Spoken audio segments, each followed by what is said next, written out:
और आम आदमी पार्टी से भी राहुल गांधी को अब समर्थन मिलता हुआ दिखाई दे रहा है। दिल्ली के मंत्री सौरभ भारद्वाज उनके समर्थन में खुलकर सामने आए। आया जाता है, उन्हें बोलने नहीं दिया जाता।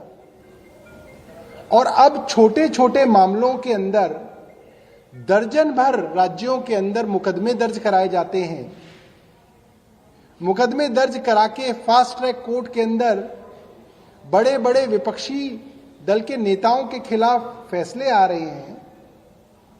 ऐसे तो फिर प्रधानमंत्री जी सिर्फ खुद ही चुनाव लड़ लें। भारतीय जनता पार्टी ये तय कर ले कि अब तो भारतीय जनता पार्टी ही चुनाव लड़ेगी, कोई विपक्ष होगा ही नहीं, वही चुनाव लड़े, वही चुनाव जीते।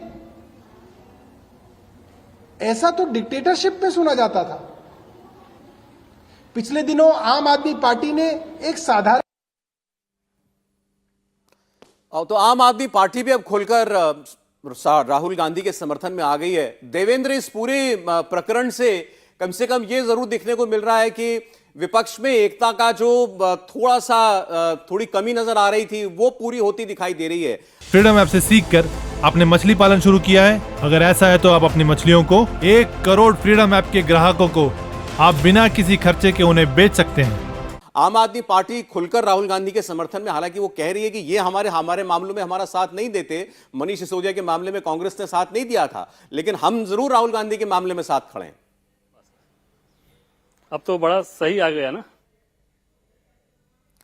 तो आपने अभी सौरभ भारद्वाज को सुना था। सौरभ भारद्वाज कह रहे हैं कि नरेंद्र मोदी खुद ही चुनाव लड़ दें। अगर ऐसा ही करना है तो ये डिक्टेटरशिप है, ये तानाशाही है और छोटे छोटे मामलों में अब विपक्ष तो किस दिशा में लेकर के जा रहे हैं, जब देश आज भारत के लोकतंत्र को दुनिया में सबसे मजबूत लोकतंत्र में गिना जा रहा है और हम समाजों को तो अपमानित कर ही रहे हैं, भारत को भी अपमानित लंदन में जाकर के कर रहे हैं। और अब जब न्यायिक प्रक्रिया के अंतर्गत कोई निर्णय हुआ है, 4 वर्ष के न्यायिक पूरी प्रावधानों को, पूरी प्रक्रिया को पालन करके पूरा उनको सारा अवसर देकर के एविडेंस रखने का, अपना पक्ष रखने का, अपने डिफेंस के विषय को रखने का जब निर्णय आया तो कांग्रेस के नेता उस निर्णय के ऊपर अपशब्द कर रहे हैं, न्यायालय के ऊपर अपशब्द कर रहे हैं, न्यायिक प्रक्रिया पे अपशब्द कर रहे हैं।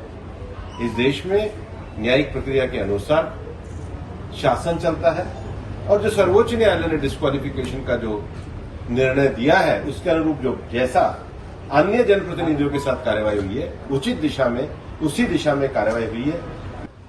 देखिए, जो देश में कानून की स्थिति है और सर्वोच्च न्यायालय के द्वारा जो पूर्व में निर्णय दिया गया है उसके अंतर्गत ये स्पष्ट है कि आपराधिक विषयों में अगर 2 वर्ष की सजा किसी को भी होती है तो वो डिस्क्वालिफिकेशन है। फ्रीडम ऐप से सीखकर आपने मछली पालन शुरू किया है? अगर ऐसा है तो आप अपनी मछलियों को 1 करोड़ फ्रीडम ऐप के ग्राहकों को आप बिना किसी खर्चे के उन्हें बेच सकते हैं।